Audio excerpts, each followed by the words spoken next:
not have sexual relations in the context of that teaching experience, because that by statute would constitute sexual assault. One final thing, and Al, you may find this of interest. One of the earliest cases I had involving sexual assault involved a prostitute. The prostitute had plied her craft for many years and wanted to get out of it. And she went to a psychiatric hospital here in Houston, and she wanted treatment. She wanted to recover from her prior life. And in the psychiatric hospital, one of the orderlies learned of her prior history and took advantage of that to have sexual relations with her in the psychiatric hospital. We teed that up for litigation, sued the hospital, sued the orderly. And the question was, as we were focus grouping it with mock juries, most of the jurors were like, what did she do before? And the question of prostitution would come out, and the jurors still found that that context of trust did not permit the orderly or the hospital to take advantage of this woman. She came in the hospital wanting to be healed from that practice. And he laid hands on her. And he took advantage of her. And I want to tell you that whoever is listening, if you're a family member and there has been a sexual assault, reach out and try and get some recovery. There is justice to be found in the courthouse on these claims. And if you're a child, you have until 18 years, 2 years past the age of maturity, which is 18 in the state of Texas, that you can bring a civil case. So I encourage you, if you're out there as a victim or as a survivor, I like to talk about it as a survivor. Amen. As a survivor of these assaults, reach out and find a competent lawyer who might be able to go into court and get you a recovery for medical, psychiatric, other kinds of emotional damages you may have incurred because of that event. Okay, Ms. Jenkins, we come to you. Tell us about your wonderful organization. Thank you, Mr. Hall. The Bridge Over Troubled Waters, we are a comprehensive crisis center for survivors of domestic and sexual violence located in Pasadena and also serving Houston as well as Baytown since 1978.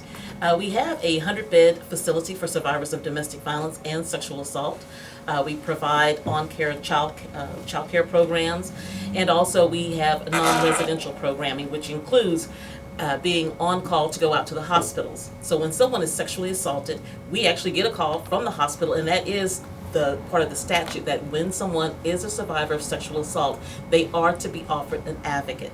So that person calls, so someone on the healthcare staff will call our agency, and within 45 minutes, we will actually send someone out to the hospital. I've been that person who's made that trek out to the hospital 3 o'clock in the morning when someone has been sexually assaulted. And the whole point of us going out, number one, is to advocate for that person. What's the name of the organization again? The Bridge Over Troubled Waters. And if a person wanted to call you and they're not in the hospital, but they are a survivor, they're just out there suffering in secret, what number would they call?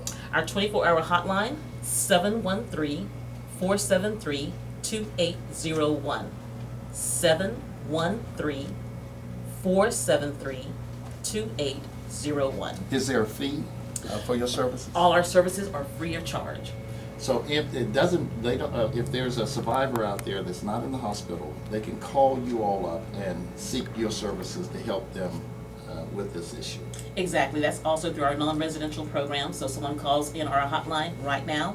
They want to speak to someone, and they may say, you know, I'm listening to the Ben Hall Legal Hour, and, you know, it was like a trigger. I realized that, you know, when I was 7 years old, this is what happened to me. What's the name again of the organization? The Bridge Over Troubled Waters. All right. I heard it the first 2 times. I just want to make sure we say it 3 or 4 times, because there may be some survivors out there listening this morning or family members that need to know about the Bridge Over Troubled Waters. And that's a free service. Yes. And it's dedicated to domestic violence survivors as well as sexual assault survivors. Yes. All right, well, we actually have a wonderful survivor in the studio, and she is a phenomenal talent, a great comedian. And I want to say to our callers, we'll be taking calls in just a second, and we appreciate you standing by. We have Miss Big 50 in the building. Hello, Big 50. Hello, everybody. How are you guys doing? Thank you We're for doing having great. Me here. I want you to know it was a pleasure to meet you the other Likewise. week, and I want you to know this is a comedian, Absolutely. entertainer. Absolutely. She stands 6'5". Well, today I'm giving you 6'6". I'm serving 6'6". Okay, well I want to tell you, Lady BG says I'm the tall Ben Hall, Absolutely. but you make me feel short. That's all right. I still love you. I love you too. I still love you. Well, what would you like to say as a survivor of sexual assault? What would you like to share with the audience?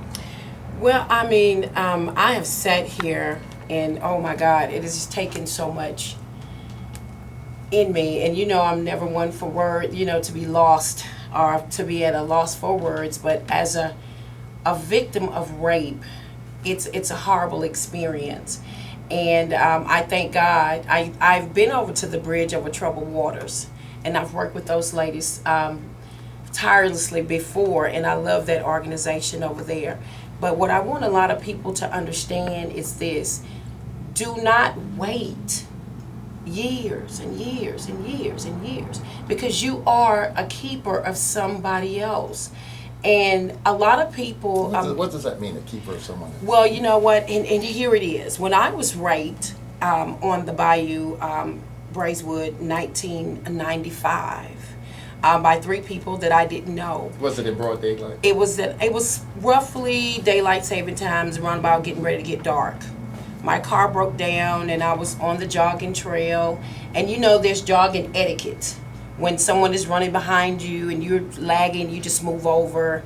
And I was instantly knocked into the bayou by these 3 men, never seen them before a day in my life. And I was raped. My face was tore up, my body was tore up. It's all in the book. And I laid there and I'm like, this is where I'm gonna die. This is where I'm gonna die. I got up, I was naked in the street. No one wanted to help, but it was one woman. She says, my sister, I got you. I don't know where the woman came from or anything. And I made a vow that day that I am the keeper of not only my sisters, but my brothers as well. Because there are so many men who have been victims of molestation and victims of rape, and they just do not know how to actually come out and speak about it. And that's what led me to start my organization, Bruised But Not Broken, because I wish I had someone to come out to me 45 minutes or Johnny on the spot. The first thing that they started asking me was, what did you wear? What did you say? Where did he, and those things, they're very troublesome to a woman. And, it's horrible. Well, let's talk about the allegations against Bill Cosby. Some people are saying, why are these women waiting so long before they're coming out against? If this were true, why didn't they say it at the time? Why come 20 years and 10 years after the fact? Well, Mr. Hall, I could say this. There was one situation that I was in, not giving credit to anybody that wait years.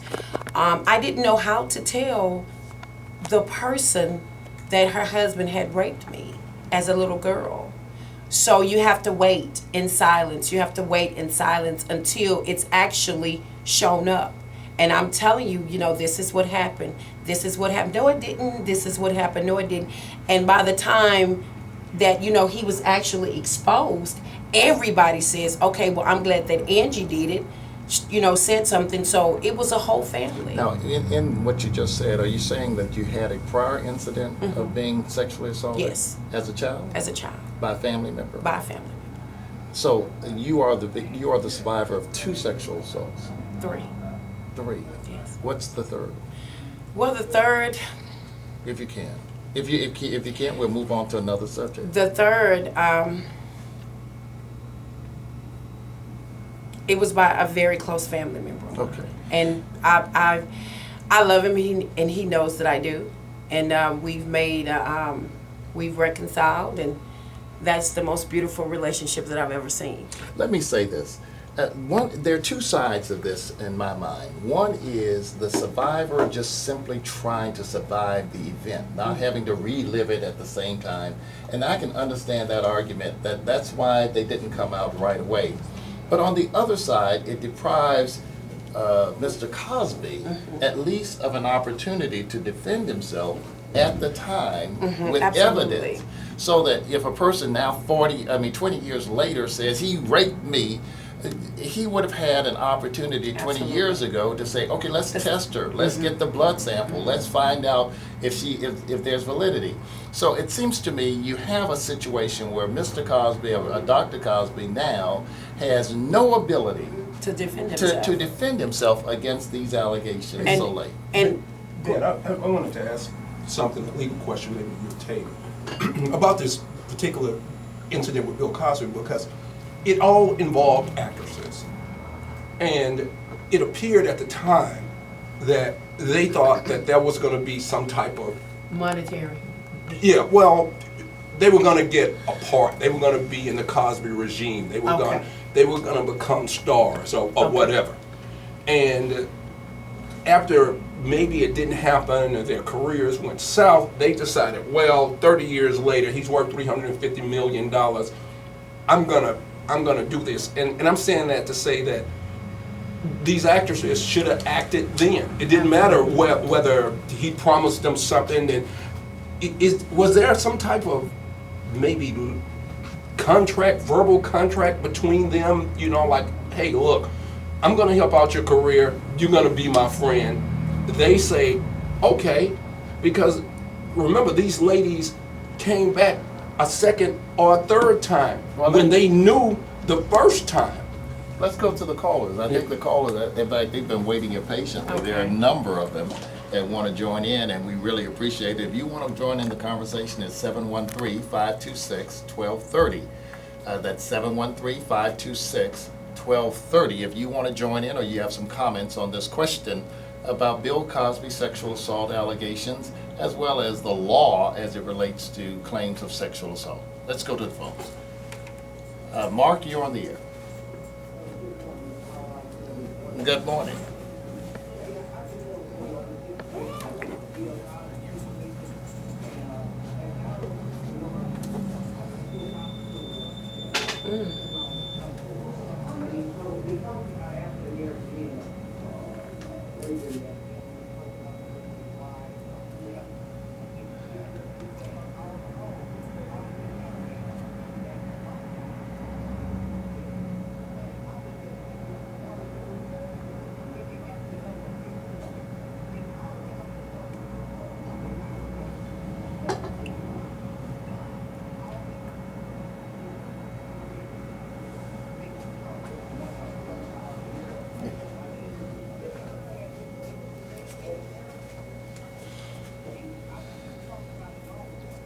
Well,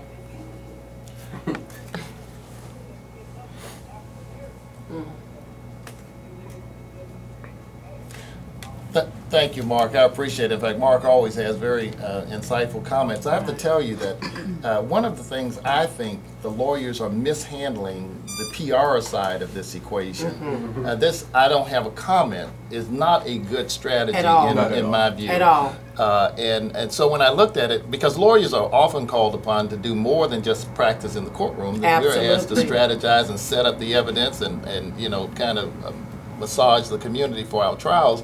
I just think that's a wrong strategy. I think someone needs to come out, not Dr. Cosby, but someone needs to come out and give a coherent, short response to this, as opposed to, I'm not going to dignify these allegations. Well, heck, you got 15 people out here. You better do something, because your reputation It's is on getting the line. destroyed in the media. Well, Okay. he's destroyed. Well, His reputation is destroyed. I think he can come back from this, and I'm not trying to desire his coming back from this. Right. I just am offended that there is not a more coherent response to 15 people claiming to have been sexually assaulted by this man, and those hidden victims that are out there that are still silent.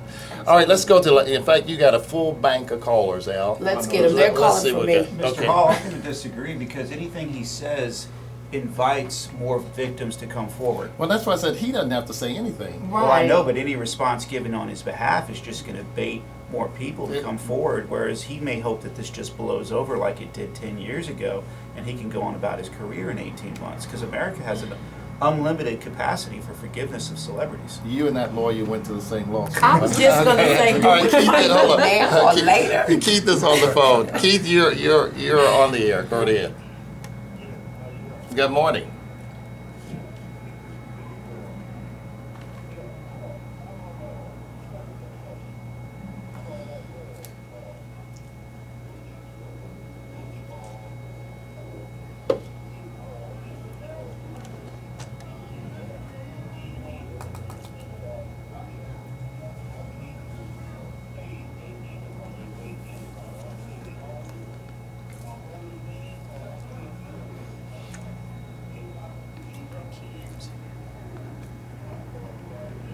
Okay, hold on. Let's see what we can do with that. You know, it's interesting that you bring that up, because in Texas, the statute of limitations for sexual assault of an adult is 10 years, except in one case, and that's where there's DNA evidence that's preserved, but not able to be linked to a particular perpetrator at the time of its preservation. So, for example, and I want to make clear, though, Yes. that tragically, the most sexual assaults are not stranger on stranger. They're people that you know. They're people in your Exactly. family. They're people you work with or worked with in the past. So generally that they have a target that they can go test that DNA against. But in the instance where there's not, but DNA is taken and preserved, then there is no statute of limitations for rape. Otherwise, it's 10 years, in part because, I mean, the law values finality. And the other issue is one of fairness, where I've handled an old case before, and thankfully for my client, the company he worked for had his payroll records from 20 years ago showing he was working in Atlanta at the time. Excellent. Yeah, I think that it really is prejudicial to the accused to wait so long because he or she cannot mount the evidence for defense. Then can Bill Cosby in turn sue these women for bringing In That would be fact, foolish. in fact, this is an interesting question. In fact, I was thinking about if he were to bring a claim for defamation, say, Right. this is just defamatory, it would be folly. It would be the wrong thing because then